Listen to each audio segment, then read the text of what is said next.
swing around a blade when I promised my mum I'd never touch a knife again, as he says. Rapper on BBC is Jimmy's killer. Never understood a life until you took a life. The attitude, clearly, of Jake Fahri towards his crimes, the absolute lack of remorse. I wanted more, it made it less wrong, seeing blood spilt on the same floor he was left on.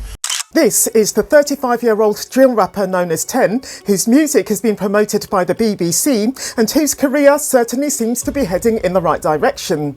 And this is Jimmy Mizen, a 16-year-old from Lee Green, South London, whose young life came to a tragic end when, on the 10th of May 2008, he was hit in the neck in a bakery by a Pyrex oven dish, which caused a fatal bleed to an artery in his neck.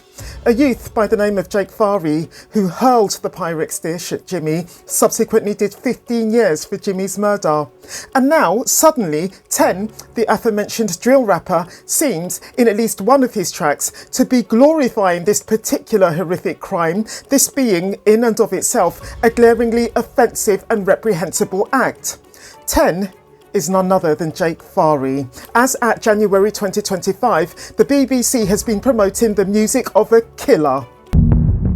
A gentle giant. This is how Jimmy Mizen, who was born in May 1992 and who stood 6 foot 4 inches tall and weighed in at 14 stone, was affectionately known by his family and friends. Being the 6th son and the 8th of 9 children of Margaret and Barry Mizen, who were, and still are, devoted parents to all their children, Jimmy, as I already implied, was from a stable and loving home.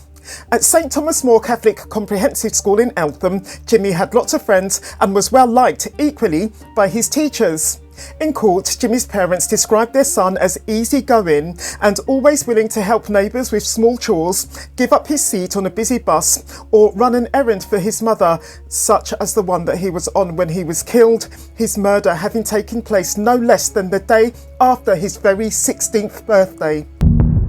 The Mizen family, in fact, had a whole history of interactions with Jake Fahri before the day that Fahri ended their son's life. But before I tell you what those interactions were, if you're enjoying the video so far, do subscribe, do give the video a like, and do drop a comment when you're ready. And also, do support me by donating. Hit the thanks button below, I'll appreciate you. In 2001, Fahri walked up to Jimmy Mizen's brother, Harry, in the street and asked for money before punching him in the stomach. Harry, who was 10 years old, handed over 20p but told his mother about the incident and she made a complaint to Fahri's school. 2 years later, on the 1st of April 2003, Fahri saw Harry in Wood Yates Road in Lee and demanded to know why he had grassed him up. Harry tried to escape, but Fahri grabbed hold of his shirt and threatened to beat him up before punching him in the chest. Police visited Fahri's home on the 7th of May 2003 to speak to him about the incident and gave him a harassment warning. The culmination of these events was the incident in which Jimmy was murdered. Before I give you more details about Jimmy's murder, I should tell you that the incidents that I've just described are just some of the many convictions for violent offences that Fahri racked up before he became a murderer.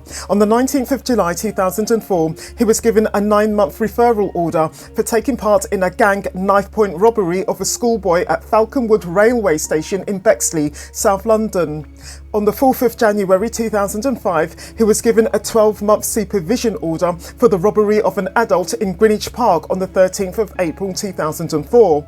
On the 13th of April 2006, he was given an 18-month supervision order for an unprovoked assault on a girl in the street and for burglary. At approximately 11:30 on the morning of the 10th of May 2008, a day after his 16th birthday as I mentioned, Jimmy was inside the Three Cooks Bakery in Burnt Ash Hill, South London, with his brother Harry. Jake Fahri, who was 19 at the time, entered the shop and immediately threatened Jimmy. When Jimmy refused Fahri's challenge to go outside for a fight with him, an altercation between the two erupted, Jimmy defending himself against Fahri's attack. Fahri's subsequent exit from the shop was only very brief, and I can't say what exactly he went back out for. However, not wanting to lose face after picking a fight with Mizen, on coming back into the shop, Fahri, who was 5 foot 7 inches tall, whacked Jimmy with 2 plastic drink bottles. The Mizen brothers defended themselves, trading punches with Fahri, before all 3 went crashing into a glass cake display, after which Fahri was bundled out of the shop. But Fahri then re-entered the shop, this time with a metal-framed advertising sign, and started poking Jimmy with it. Jimmy held onto the sign, upon which Fahri reached for a 12-inch, that's 30cm, hot glass dish from the counter and threw it at Jimmy. Shattering on Jimmy's chin, a 1.5-inch glass shard pierced his neck and severed vital blood vessels, namely the carotid artery and the jugular vein. In an unexpected turn of events, 3 days after the attack, Fahri handed himself into police custody. In police recordings of his interviews, Fahri commented, quote, "Someone has died because of me. I didn't mean it. I didn't mean to kill him," unquote. At his trial, which took place at the Old Bailey in March 2009, Fahri similarly admitted to throwing the glass dish at Jimmy, but denied murder. This means that Fahri thought he could convince the jury that by hurling a hot, heavy glass object at his victim, he didn't even intend to cause him serious harm, let alone kill him. Intending to kill someone or to cause them serious harm is the mental element of murder, you understand, while the physical element is, of course, actually taking a person's life. Fahri was hoping for a lesser conviction than murder, unlawful act manslaughter to be precise, which would enable him to escape the mandatory life sentence that comes with a murder conviction. Now listen, after not being able to coax his victim into a fight, the man kept going away and coming back with whatever weapons he could get his hands on to attack the schoolboy, while not actually intending to seriously hurt him, never mind kill him. Unsurprisingly, the jury didn't buy this argument, and Fahri's acts, furthermore, of flirting with some of the young women on the jury didn't work in his favour either. Fahri's evident and utter remorselessness was, in fact, one of the most disturbing features of the case.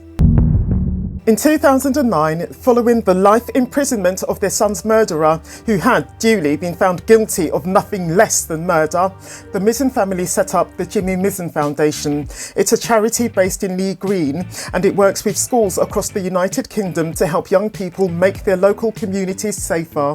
In 2010, the Tablet named the Mizen family as among Britain's most influential Roman Catholics. Mizen's parents, Barry and Margaret, were both appointed Member of the Order of the British Empire, MBE, in the 2014 New Year's Honours for services to young people in London. Never understood a life till you took a life. Swing around a blade when I promised my mum I'd never touch a knife again. Stuck it on a man and watched him melt like Ben and Jerry's. See a man's soul fly from his eyes and his breath gone. I wanted more, it made it less wrong. Seen blood spilled, same floor he was left on. These rap lyrics of Fahri's, the man himself having been released in June 2023, which appear both to reference and to glorify the rapper's murder of Jimmy Mizen, don't come from the 2 tracks of Fahri's that BBC Radio 1 Extra played at some point. They have no less caused huge and understandable offence to Jimmy's family, while attracting yet more bad press to the BBC. And the BBC cannot credibly claim all innocence here. They played 2 of his tracks on Radio 1 Extra, described him as a standout. One of the hosts on Radio 1 Extra, Theo Johnson, credited his music, said he really liked what he was doing. Obviously, the fact the BBC have done absolutely no vetting here, clearly, of anyone who they are playing. Fahri is on licence for life, meaning that if he breaches the terms of his parole, he can be banged up again for any length of time.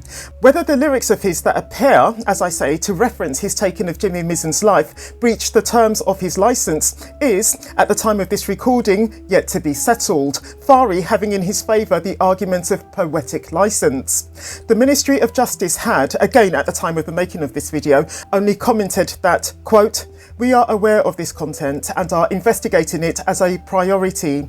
We take any material that could glorify violence or distress victims extremely seriously," unquote.